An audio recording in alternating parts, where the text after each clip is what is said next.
There is perhaps no more fearful idea in the history of magic and religion than possession. The very notion that our bodies could be inhabited by supernatural evil, which twists our very being into a very caricature of itself, is positively dread-inducing. Despite the horror of this concept, or perhaps because of it, possession and exorcism remain perennially interesting topics in the history and study of religion. Perhaps this is because of the ubiquity of the phenomenon. It seems to occur in the vast majority of the world's religious cultures. Indeed, it's one of the most versatile religious concepts, changing and morphing over time to express that culture's most deep fears and dreads. Even in our contemporary, allegedly secular period, the 1973 film The Exorcist is still considered one of the most terrifying films ever produced. Indeed, a large part of our cultural conception of possession and exorcism is still primarily framed by this film. I've even made the pilgrimage, I suppose in a macabre way, to the so-called Exorcist steps in Georgetown just to sort of breathe it all in. I suspect that the concept of exorcism and possession will long remain as alluring as they are genuinely terrifying. While possession and exorcism are most commonly depicted in a Christian context, most likely a Catholic one, you can thank The Exorcist for that, there's a long history of the concept in Judaism as well. In this two-part episode of Esoterica, we're going to explore the development and history of the concepts of possession and exorcism as they occur in the history of Judaism, from its origins in the ancient Near East to the contemporary period, where cases of Dybbuk possession and their exorcism can actually be viewed on YouTube. In this first episode, we're going to trace the history of possession and exorcism in Judaism from its very earliest time period all the way to the first centuries of the Common Era.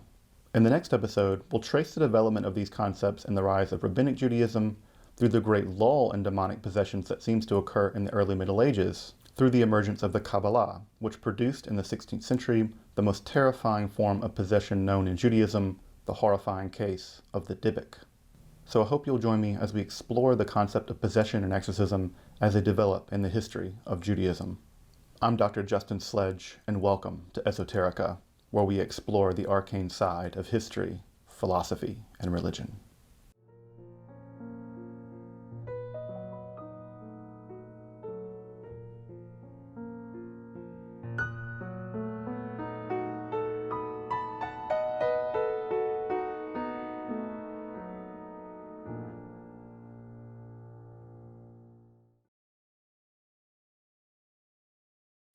Despite its foundational character, it's somewhat curious to note that the concept of possession and exorcism is basically absent in the Hebrew Bible. Indeed, even the presence of malevolent supernatural entities is hardly present in this strata of Israelite literature, though some obscure references do appear here and there. And don't worry, I'll be doing a separate video in the future on the presence and absence of demons and demonic entities in this very earliest strata of Israelite literature, so stay tuned for that. Indeed, at this point, not even Satan is truly evil. They seem to have a kind of official position in the divine court. You'll notice that when they're mentioned, they're always referred to as Ha-Satan, Ha being the word the in Hebrew, the Satan. It's a title, not a name. In that title, the adversary probably means something like prosecuting attorney. It seems as if the Satan is a kind of prosecuting attorney in the divine court that indicts and prosecutes cases before the divine assembly. Now, of course, no one likes to be prosecuted, especially before a divine court, but simply because you're prosecuted doesn't mean that the prosecutor is in fact evil. And if one reads the Hebrew Bible closely, it seems like the Satan and God are positively chummy at times. Further, there also seems to be very little mention of disembodied spirits or non-physical entities at this strata of the Hebrew Bible. Now, there are oblique and obscure references to these kinds of beings, but again, they're just that. They're oblique and obscure. The general tenor of the Hebrew Bible doesn't have much to do with spiritual or non-physical beings. And of course, that represents a problem for any theory of possession and exorcism. If you don't have beings that can do the possessions, well, you don't need much in the way of exorcisms. Indeed, there are only two cases that come to mind that seem somewhat like the concept of possession in the Hebrew Bible.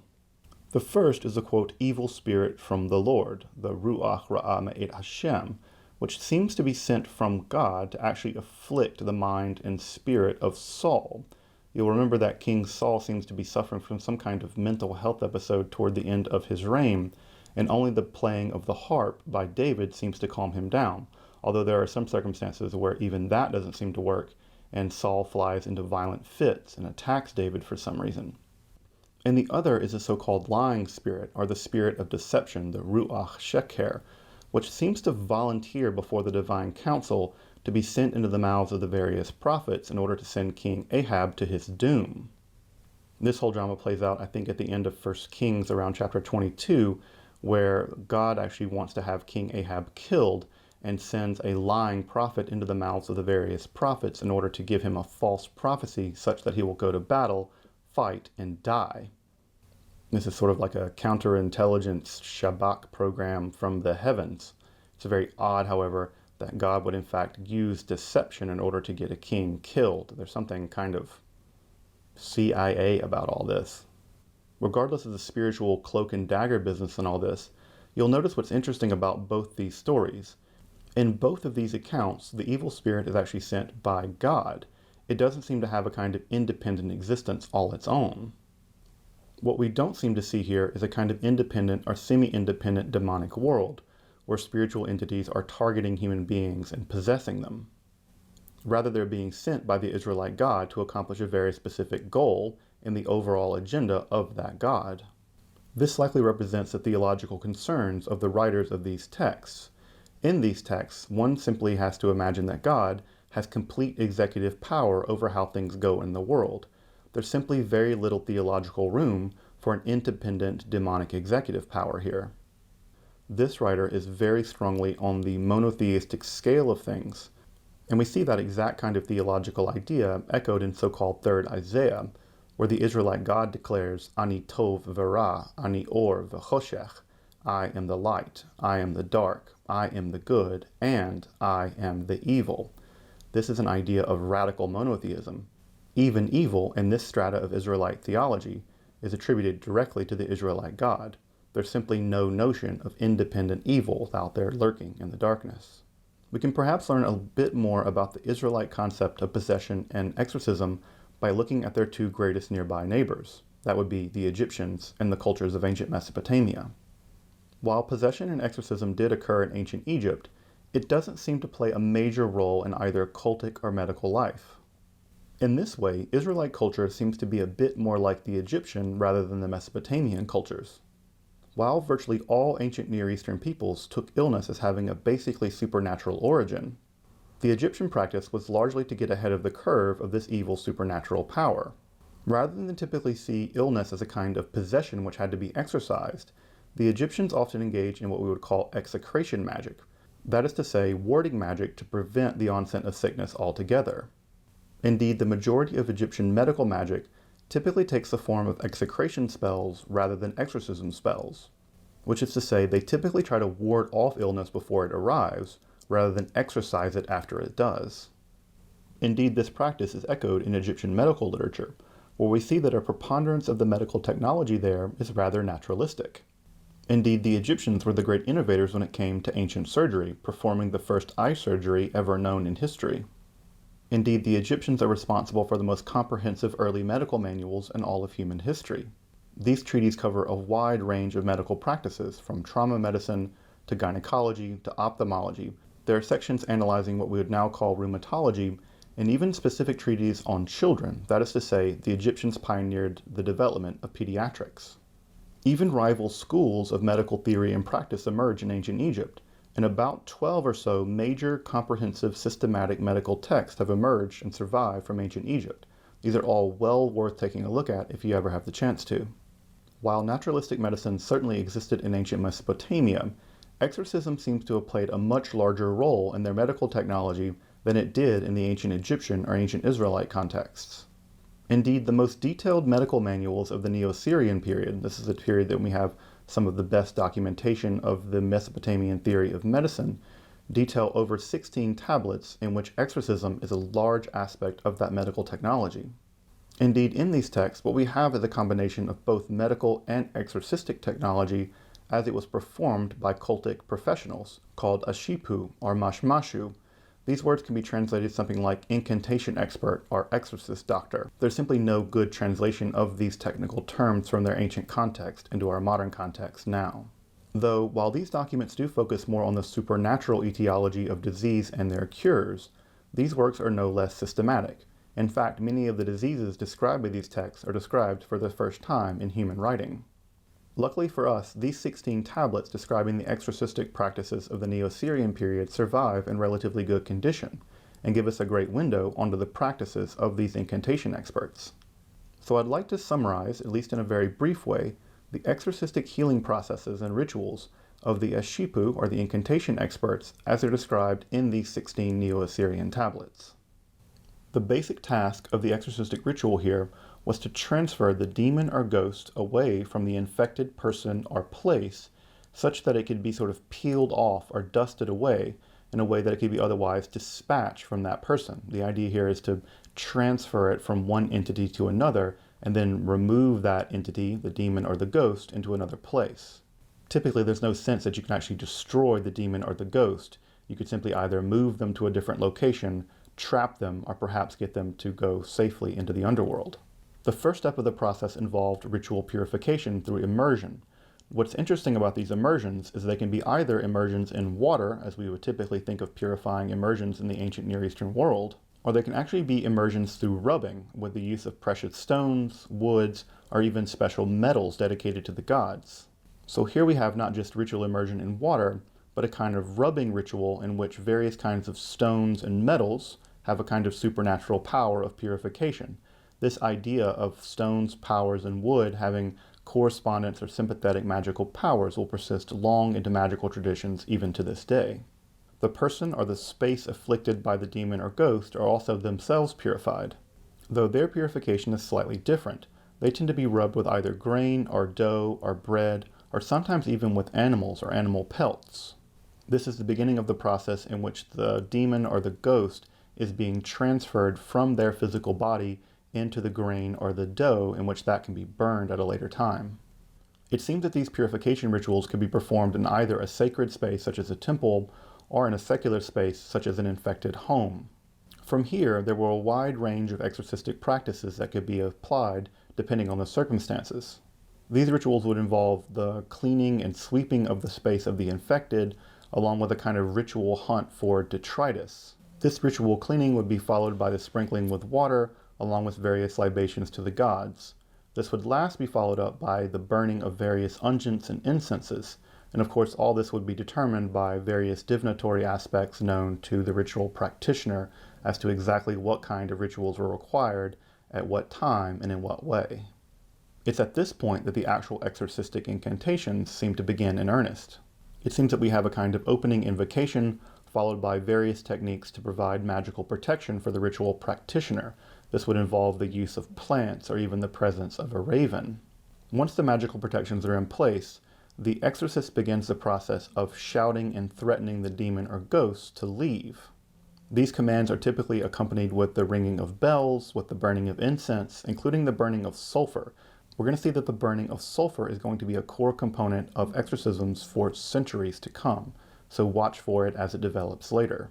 If the verbal threats fail to drive the demon or ghost from the infected person or space, it's at that point that one could be actually physically scourged, the place could be physically scourged in order to drive the demon out.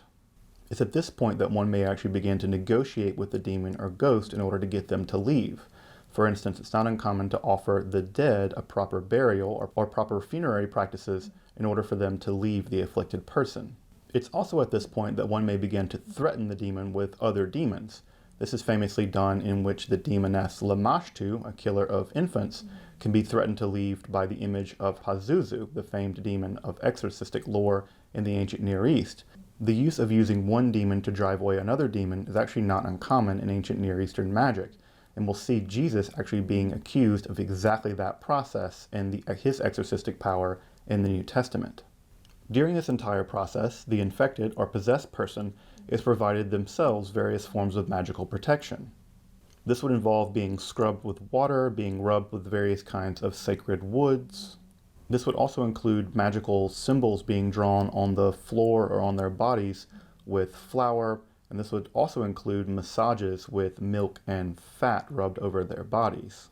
Finally, if the exorcism were successful, the demon or ghost is either transferred to a different entity or the ghost in this case would be banished to the underworld. Interestingly enough, one of the creatures that the demons can be transferred into is a black goat. This will be important when we get back to the ancient Israelites in just a moment. After the exorcism is completed, there are further rituals which seek to protect from reinfection or repossession by the spirits.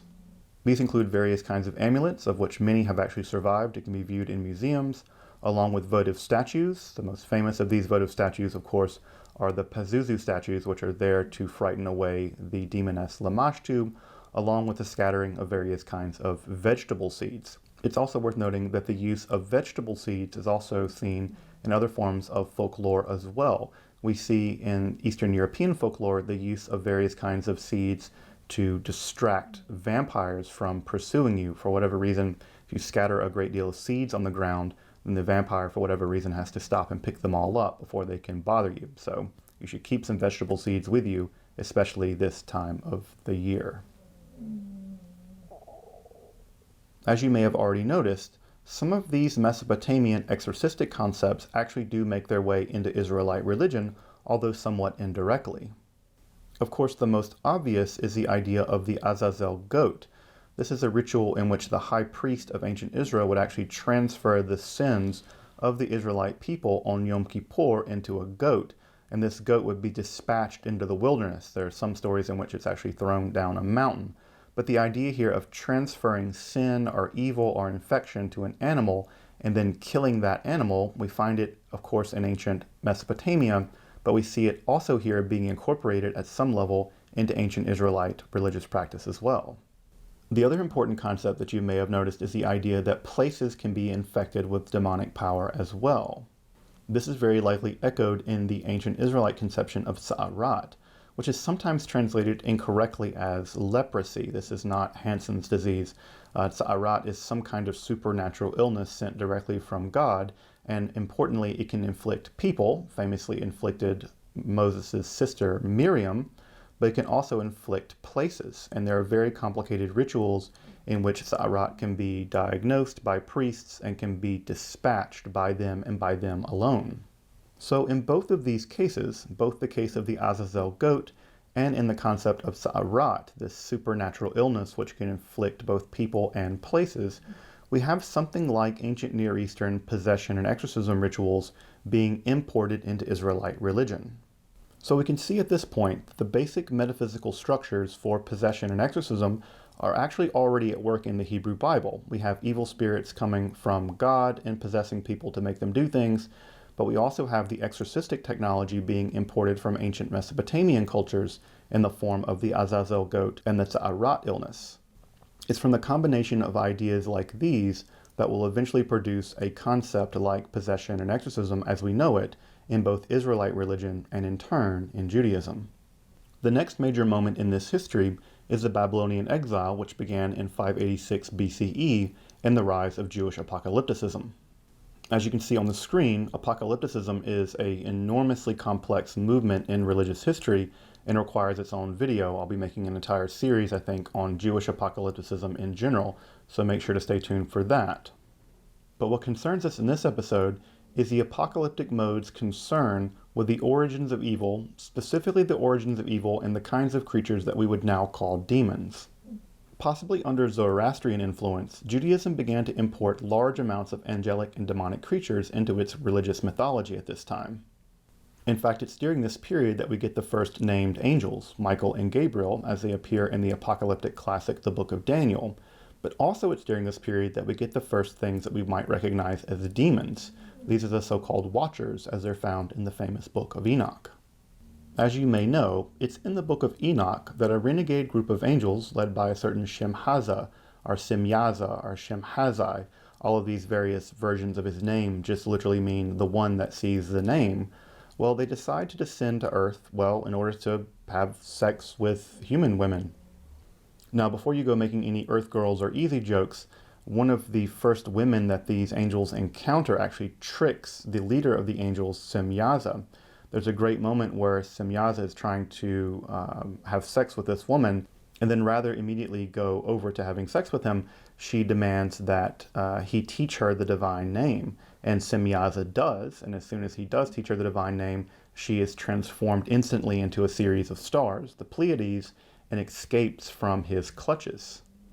So what's interesting about this story is that the very first woman that these renegade angels encounter, in fact, outsmarts them.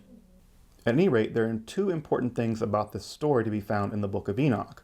One, that the angels are primarily concerned in illicit sexual activity with women. We're going to see the idea of possession and exorcism constantly use the idea of illicit sexual activity as a way of understanding what's going on between the specters that do the possessing and the people that are being possessed. And the second is that these angels become somewhat demonic over time. They're converted from angels into demons through a long theological process, and it's these angels/demons which are at the heart of evil to be found in the world. These are the various angels that teach human beings about everything from how to make war, to how to do cosmetics, to how to do magic, to do all kinds of things that the Book of Enoch typically considers to be evil.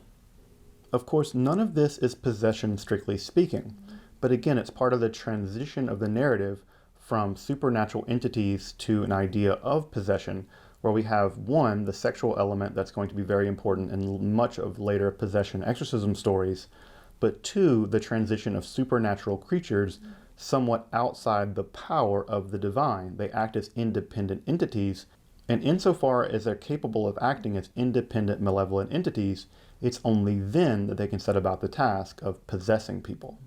So again, not straightforward possession, but we're getting closer.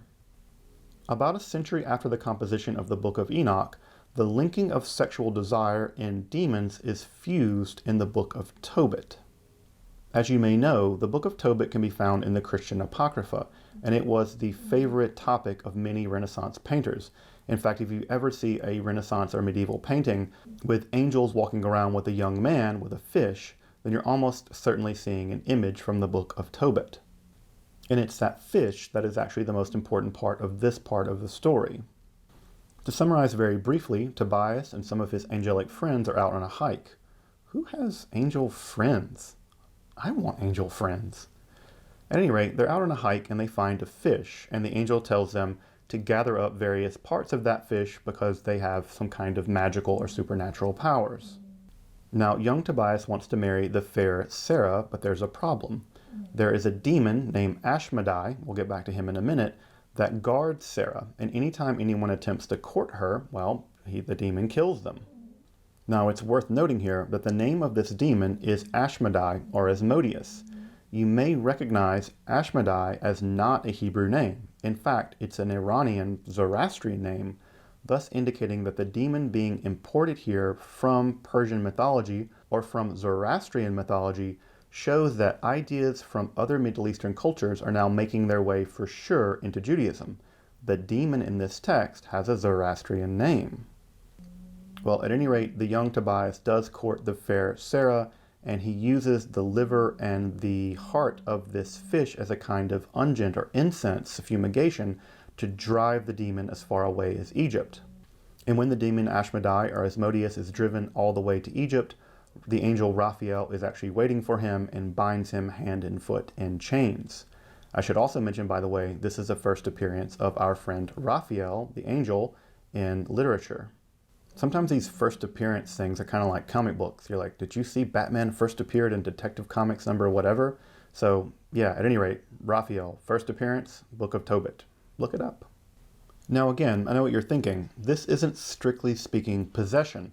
Ashmedai isn't in fact inhabiting the body of Sarah in order to make her do all kinds of terrible things. But we're on the road.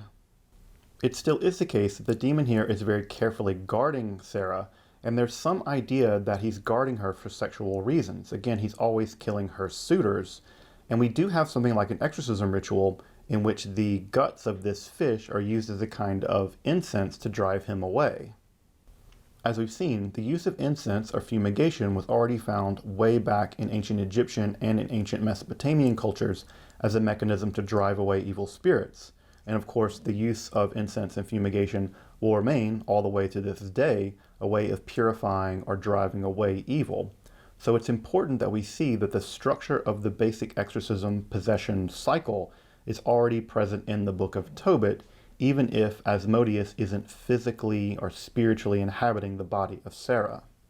Indeed, to my knowledge, it's not until the turn of the Common Era that we begin to see classic exorcism cases in which a supernatural evil entity enters into the body of a person only to be driven out by a ritual expert, and it's to those cases that we finally turn to now. Indeed, if evidence is scant for possession and exorcism prior to the turn of the Common Era, it is simply profuse in the first few centuries of the Common Era.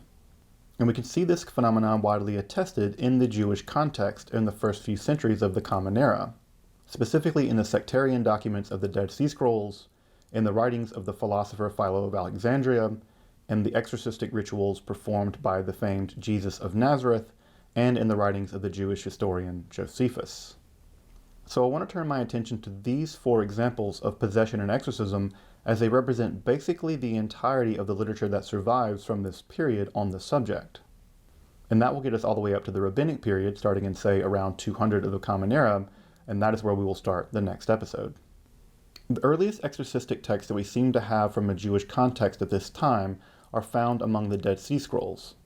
The Dead Sea Scrolls, as you may know, represent the library and writings of a group of sectarians that called themselves the Yachad, but were primarily called by outsiders the Essenes, although exactly the connection between the so-called Essenes and the Yachad that produced the scrolls as we have them is still a bit contentious. The writers of the Dead Sea Scrolls, or the Yachad, seem to have their origins as a kind of protest movement against what they perceived of as the corruption to be found in the Jerusalemite temple. Their religious attitudes are further marked by a kind of pretty extreme apocalypticism and dualism. In this dualistic theology, they see themselves as the sons of light, and their opponents, the sons of darkness or the sons of Belial, are demonic forces which control the world. In their theology, they alone are the actual representatives of goodness in the world, and after a titanic apocalyptic battle with the sons of evil, they alone will prove victorious. Their literature describes a community with strict initiation protocols, a very ascetic lifestyle, a unique solar calendar in the Jewish world, and the desire to live in a high degree of ritual purity separated from the vast majority of the world.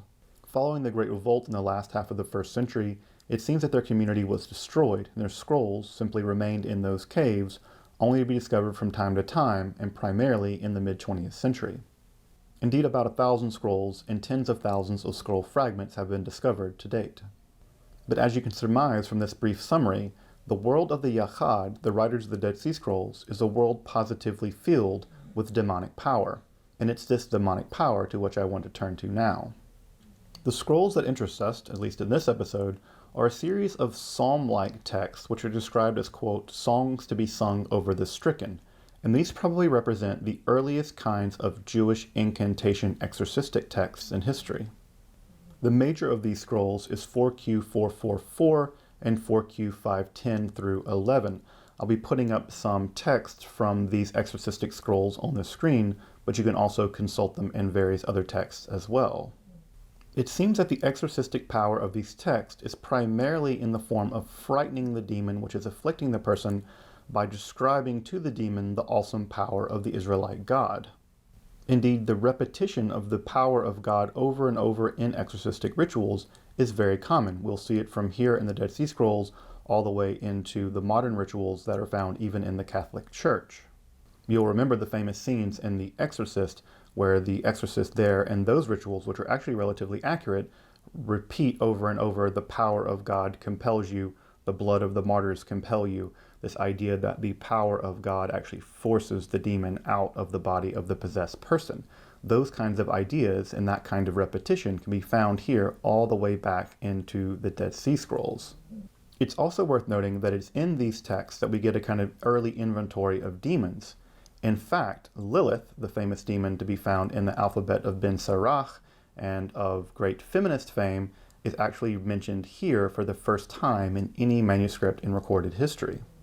Lilith, as you may know, has a history of being related to the demoness Lamashtu that we mentioned earlier. Both of them are typically responsible for crib death in the ancient Near Eastern world. It's also worth pointing out that some of these exorcistic psalms found in the Dead Sea Scrolls also invoke the name of Solomon. As you may know, Solomon would go on to be known for his power over demonic forces, including the ability to use those demonic forces in the construction of the temple itself. So already in the early 1st centuries BCE or the 1st century CE, we have Solomon being depicted as a kind of exorcist, using his vast power and knowledge in the effort to exorcise and control demons.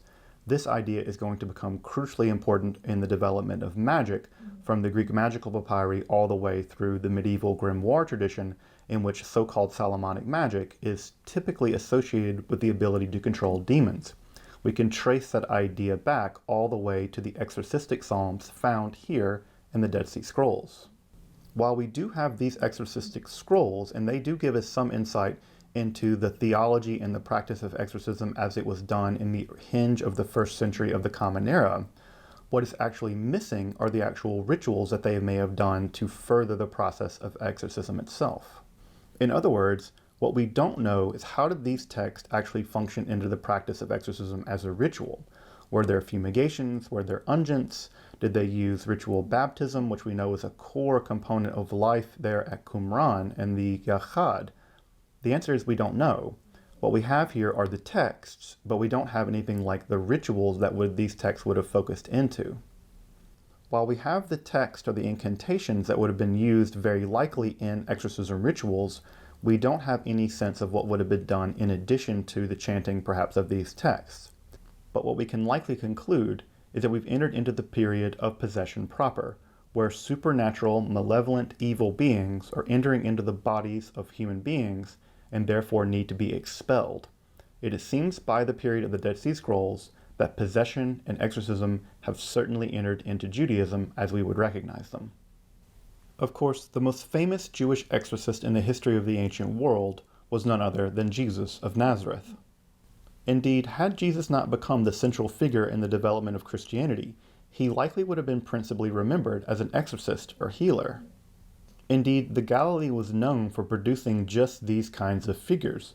One can think of the rabbinical figures of Hanina ben Dosa, the great miracle worker and healer found in the Mishnah, but also Choni the circle maker, the famous Jewish theurgist of the same time period.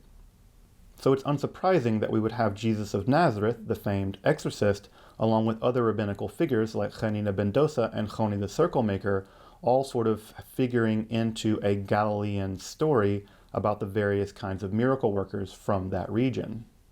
The exorcisms that Jesus performed are among his most prevalent miracles. In fact, there are at least 9 recorded exorcisms to be found in the Synoptic Gospels, although it's interesting to note that there are no exorcisms performed by Jesus in the Gospel of John, I think. This is sometimes referred to as one of the Johannine emissions, these strange aspects in which there are stories found in the Synoptic Gospels which aren't found at all in the Gospel of John for whatever reason, and there are lots of theories as to why this is. But there can be no doubt that along with the healing miracles performed by Jesus, it was the exorcism miracles that seem to have attracted a large following among his earliest disciples. The descriptions of the exorcisms performed by Jesus sometimes are as brief as a few sentences and sometimes occupy long pericopes to be found in every one of the Synoptic Gospels. What's also interesting about tracking the exorcism stories in the New Testament is that one can see them change and develop as the theology and the ideas about Jesus himself change as the Gospels are produced. In the earlier stories, we have a very meager story sometimes, but through Luke and Matthew, the stories become enormous. This, of course, tracks from the development of Jesus as a healer/exorcist to his role as a kind of prophet to eventually the role of both Messiah and divine figure. The typical mode by which Jesus exorcises people is through the use of commands, although it's often through the faith of the person in the ability of Jesus to heal them that in fact effectuates the exorcism itself. Although I think the most famous exorcism story involving Jesus is the so-called Gerasene demoniac found, in fact, in all 3 Synoptic Gospels. Here we have a story in which Jesus travels to the Transjordan. This is the area just to the east of the Jordan River. And there he encounters a man living horribly among the tombs of a city. Of course, the area of a tomb is doubly horrifying. In the Jewish imagination of this time, tombs are places of incredible ritual uncleanliness, but also in later rabbinic literature, it is precisely in graveyards and tombs that demons seem to lurk most ferociously. We're told further that this man is possessed by a demon, or demons, and that this demonic possession has given him unusual strength. Apparently, the townspeople had tried to bind him with ropes and chains, and he had subsequently broken them, and now has... Upon just the sight of Jesus, the demons themselves seem to recognize his immense power and beg not to be tortured. At this point, Jesus commands the demons to come out of this man and then demands to further know what their name is.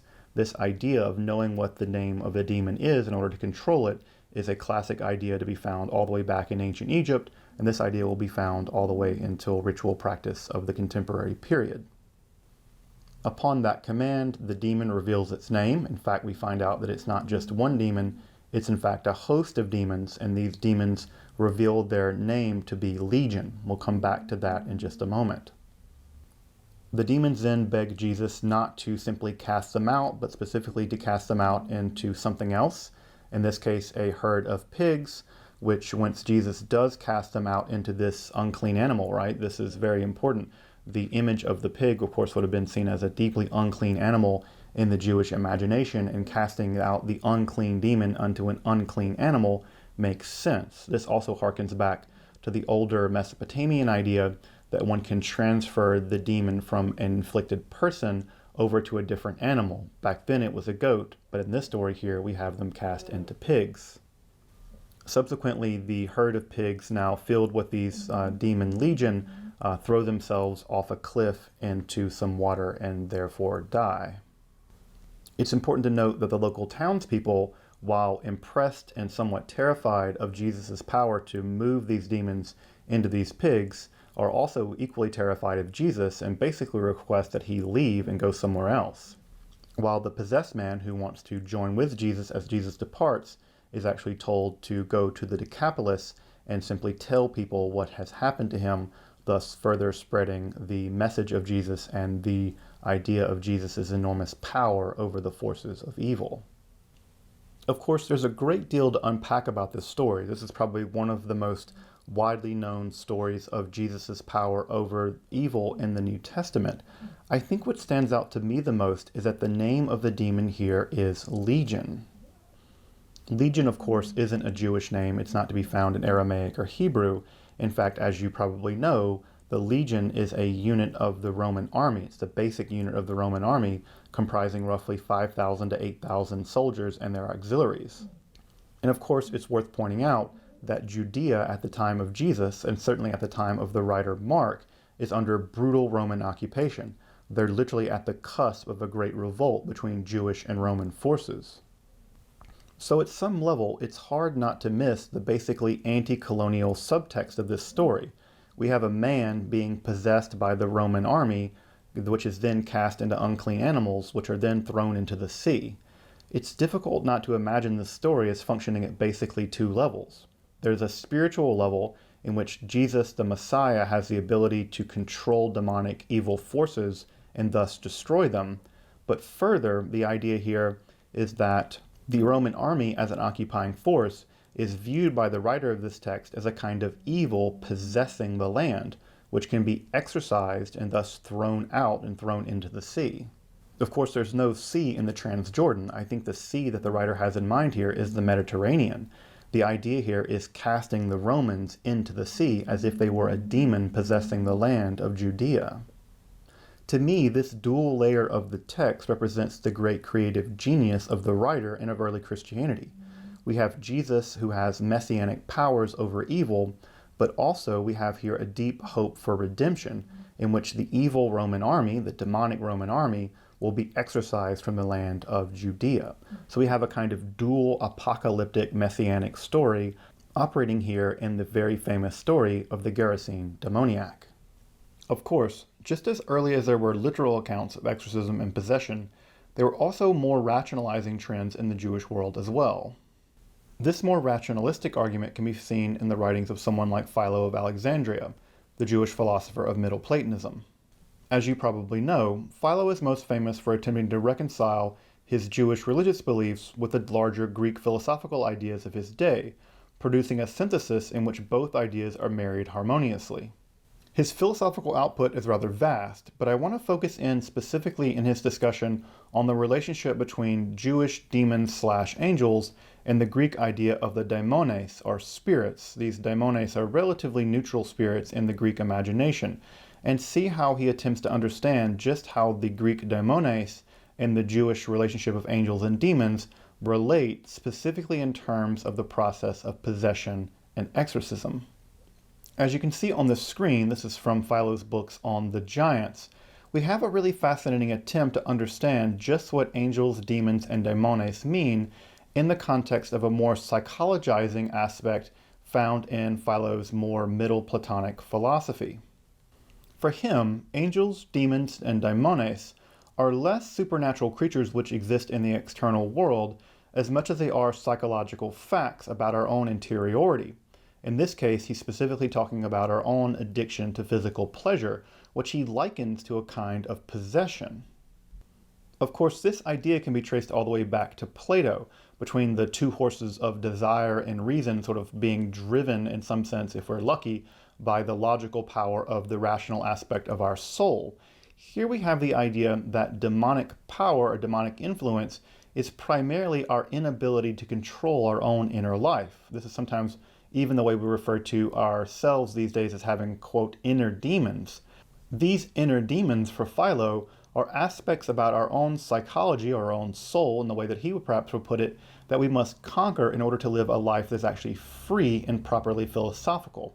Philosophy here is acting as a kind of exorcism which liberates us from the power of the demonic, quote unquote, over aspects of our otherwise logical souls.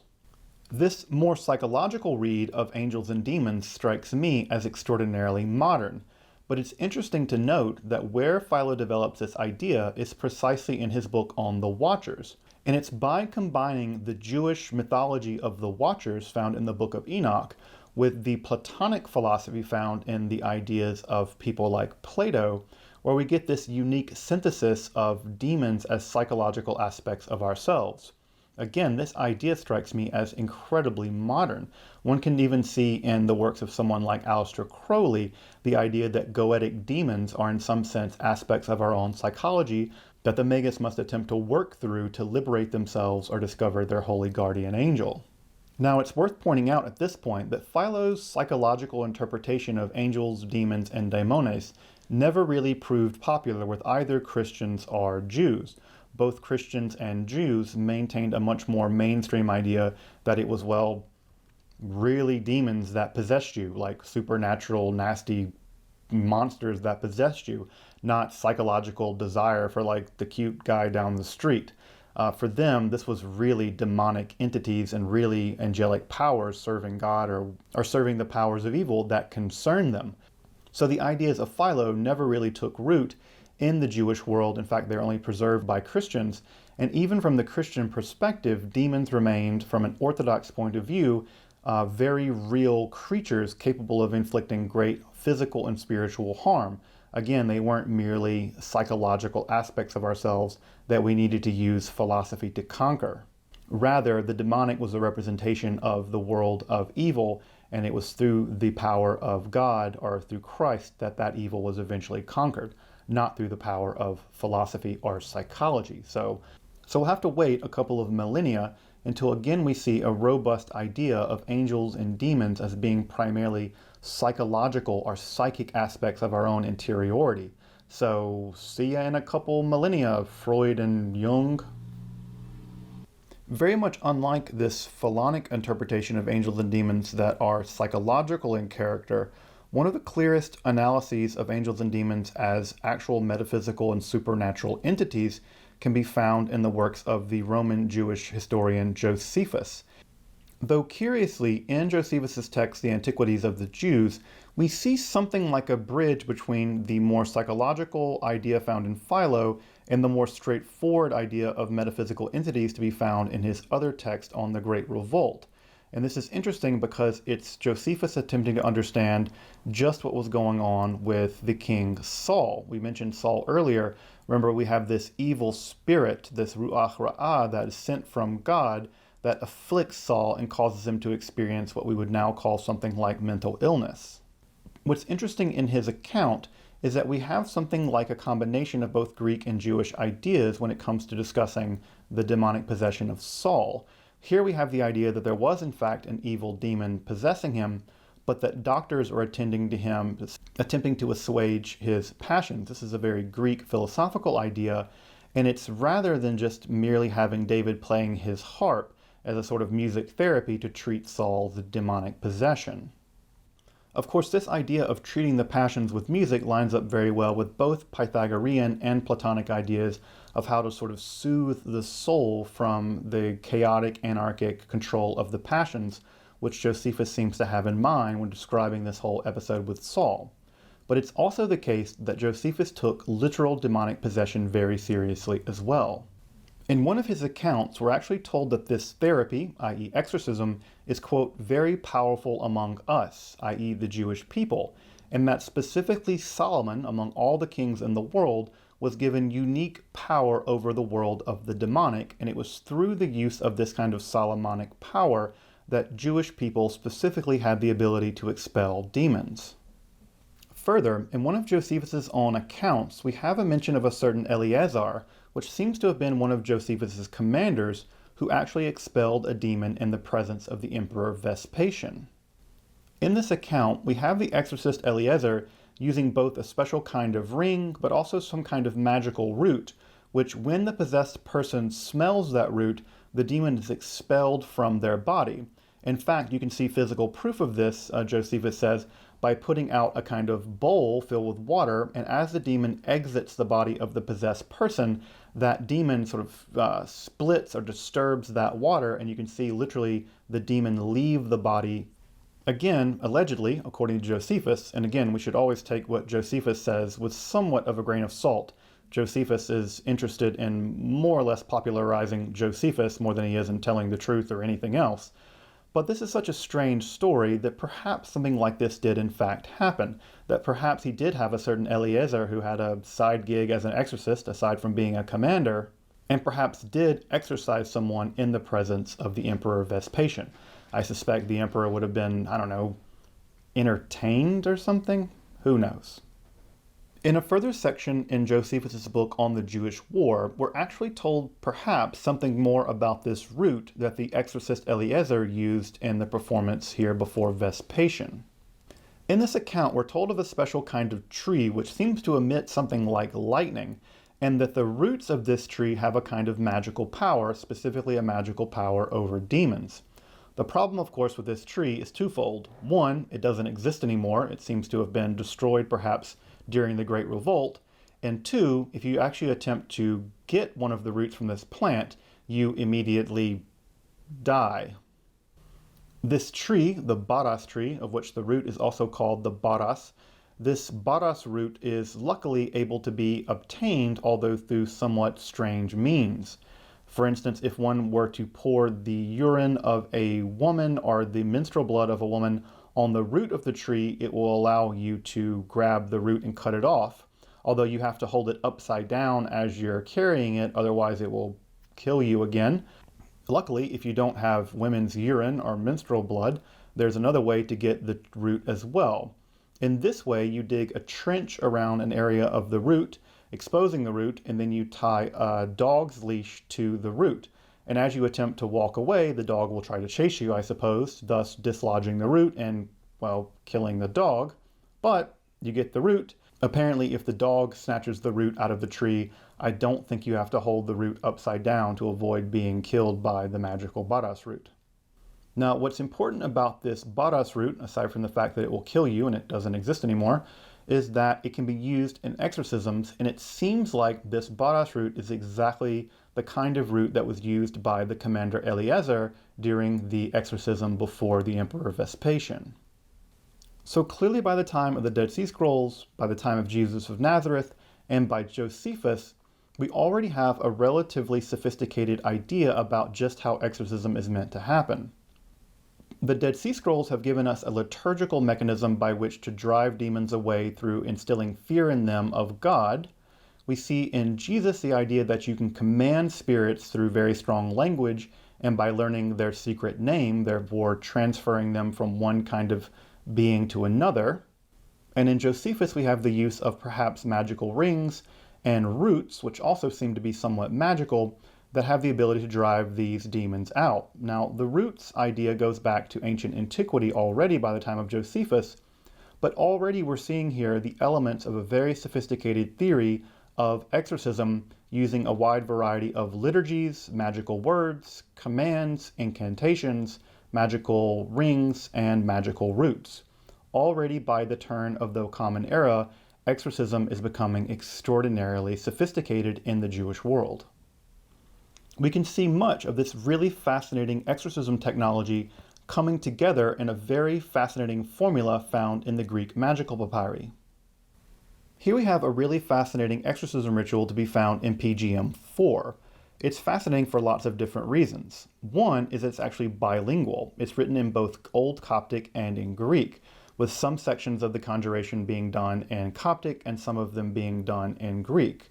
What's also really fascinating is that it seems to combine a lot of what we've already seen from Jewish exorcism rituals from previous time periods being somewhat synthesized into one new kind of ritual. This incantation is interesting because it involves the command language we've already seen, for instance, in the exorcisms of Jesus. Here we have command language in both natural language but also in magical language, but also the use of magical metals. Here we have the use of tin for an amulet to secure the person possessed after the exorcism has been completed. Here the herbs in question are actually used as a kind of rope to protect the person being exorcised throughout the exorcism, but also they're being used as a scourge to drive the demon out. What's really important about that, I think, is that this harkens back all the way to the Neo-Assyrian text that we looked at previously, in which a scourge was also used there to drive demons out as well. Notice here that the text is also highly syncretistic. This is very common for text in the Greek magical papyri. I've made a whole video just on the Greek magical papyri if you're interested in checking that out. But notice here again, we have a wide range of techniques being used to drive away the demon, but also we have a wide range of theological expressions found in this text as well. For instance, we have an invocation to specifically the Jewish God with the addition of a slight Christian element with some paganism thrown in throughout as well. Indeed, there's some clear Gnostic elements combined in this spell also. Of course, this kind of syncretism is very common both in exorcisms and magic more generally. As in much magical practice, we might conclude that when the going gets tough, the tough gets syncretistic. So what's fascinating about this ritual is what we've seen in the development of Jewish exorcism rituals for the past several hundred years are in some sense melded together in this incantation found in the Greek magical papyri.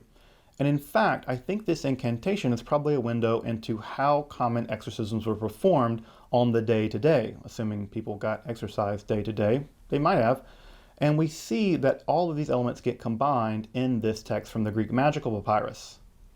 What's fascinating by putting the Greek magical papyrus into conversation with the other texts that we've seen from Josephus, the Dead Sea Scrolls, and Jesus of Nazareth is that this Greek magical papyrus probably gives us a window onto a wide range of exorcistic procedures. From common everyday people seeking relief from suffering all the way up to perhaps even very wealthy upper class people who also could be afflicted with these kinds of demonic possessions.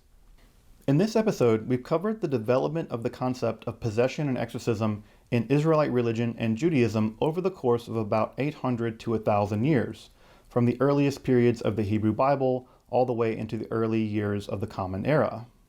In the next episode, we're going to shift to Rabbinical Judaism proper, and it's there we're going to see interesting developments in anti-demon technology. We're going to find some exorcisms that were otherwise lost for nearly 1,000 years, accounts of possessed structures. In fact, we're going to look at an account of a possessed well, where one spirit even warns the rabbis, look, I might be an evil spirit, but there's an even worse spirit over there in that well, and if you don't let me live there, well, they're going to let this other evil spirit live there. And so they have to figure out how to drive the evil spirit out of this possessed well. And of course, we'll spend a lot of time looking at the development of the Kabbalah, its incredibly innovative and interesting demonology, and how that demonology would spawn the most fearful form of possession in all of modern and contemporary Judaism, the horrifying entity known as the Dybbuk. Though let's not let the Dybbuk get all the attention here. What's interesting about the Kabbalah is it also introduces a form of voluntary beneficent possession. In this voluntary, beneficent form of possession, the person can actually undergo what is called ibor, or spiritual pregnancy, the opposite of debuk or dabak, the clinging by the evil dead, in which the soul of the person can actually be unified with the soul of a deceased righteous person in order to gain spiritual strength. And that spiritual strength can elevate you beyond your normal ability to resist sin and can even elevate you to the position of a potential Messiah. Indeed, there are even 4 different forms of beneficent or good possession to be found in the development of the Kabbalah in the early modern period. So I hope you'll join us as we turn next time to the development of the ideas of possession and exorcism in the rabbinical and in the Kabbalistic world. If you're interested in the history of demons, angels, spirits, occult philosophy, Kabbalah, and alchemy, make sure to subscribe. These are all core content areas here at Esoterica. Also, if you want to support the creation of accessible, free content and topics on Western esotericism, I hope you consider supporting us on Patreon or with a one-time donation. Your support of Esoterica helps to make the channel possible, and I really appreciate your support of our work. I thought I'd mention some of the texts that I found useful in preparing this episode, although I'm going to hold off with the text specifically on Kabbalah and the Dybbuk for the next episode. So if you're interested in that material, make sure to check out the end of that episode for books and references on that material as well. The classic text Possession and Exorcism by Oesterreich remains basically the most important touchstone in the field. Although there are sections that significantly need updating, it's still pretty reliable. And if you're interested in the cultural, spiritual, and religious dimensions of the concepts of possession and exorcism, that's where I'd start. Although I will say that the text is overall pretty good, I would, in the individual instances of studies that he does, I would certainly go look up the modern contemporary scholarship on what's going on in exorcism and possession in those specific cases. For instance, we know a ton more about exorcism and possession in the ancient Near East world and in the ancient Egyptian world than he did when he wrote that book. So those sections specifically are quite thin. So again, I would really recommend checking his work against more contemporary scholarship, but it's certainly a great place to start. If you're interested in Egyptian magic, specifically the magic around execration and exorcisms that I mentioned earlier in the video, the standard text here is Borghouts text, Ancient Egyptian Magical Texts. It's a little bit difficult to find, and when you do find it, it can be a little expensive, although I think that there are copies online at archive.org that are in the public domain, although I'm not quite sure about that. This handy, relatively short volume contains a wide range of different spells that have been recovered and translated from ancient Egyptian and translated with a high degree of scholarly precision. It's really wonderful to see the ancient Egyptian words that you can look up if you so desire, along with the text. So this text is very, very reliable in terms of its translation. This little volume is fantastic for the range of spells that it contains, including many exorcistic style and execration spells that I discussed earlier in the episode. I think my favorite spell is for repulsing a kind of evil dead entity with its face upside down, which sounds positively spooky. You can read that spell in the book as well. So this text is really wonderful, although I do think it will need updating at some point pretty soon. This is especially given the great leaps and bounds made in Egyptian demonology. For instance, the University of Swansea has the fantastic demonological database where you can look through hundreds of demons. And so the research being done on Egyptian religion, Egyptian magic, Egyptian technology is all going to need to be updated at some point in the near future, and new scholarship is appearing all the time. Although I will say that this text remains reliable and it remains a fascinating read, especially if you're interested in Egyptian magic or Heka. My favorite introduction to Mesopotamian religion is by far Ivan Hrusa's Ancient Mesopotamian Religion. It's a aptly named book. It is a slim volume, relatively easy to get, not terribly expensive, and it is a no-nonsense, no-fluff introduction to ancient Mesopotamian religion, from gods to magic to medicine to the afterlife, everything. It is a wonderful text and very accessible in terms of writing style and in terms of enormous clarity and the content that he provides. So again, I would really recommend picking up this volume if you're interested in ancient Mesopotamian religion, magic, afterlife, and the gods. this text is backed by careful archaeology and a very clear understanding of text in the original language. So again, well worth picking up and well worth having on your shelf if you're a student of history and magic and religion. Whitmer's text, Jesus the Galilean Exorcist, is the single best study on this aspect of Jesus' life and ministry in English that I know of. She does an amazing job analyzing the various accounts of exorcisms performed by Jesus in the various Gospels, and does a really, really solid job of locating the language and the process of those exorcisms in their social and historical context there in first century Judea. And I think by understanding Jesus primarily as an exorcist and a healer first, and as a prophet and a Messiah second, we actually get closer to understanding the historical Jesus as a person in his ministry. So I really recommend checking out Whitmer's book here, because it gives us a glimpse onto Jesus, how I think he would have been remembered had he not become the Messiah of Christianity. So again, Whitmer's text, Jesus the Galilean Exorcist, highly recommended, really fantastic text on really putting this aspect of Jesus' life and work into historical and religious context. So again, I hope you'll join me next time as we turn to Rabbinic Judaism, to the Kabbalah, to the rise of the Dybbuk and the spiritual form of possession, Ibor, that lifts the soul into the world of the righteous. Until next time, I'm Dr. Justin Sledge, and you've been watching Esoterica, where we explore the arcane side of history, philosophy, and religion.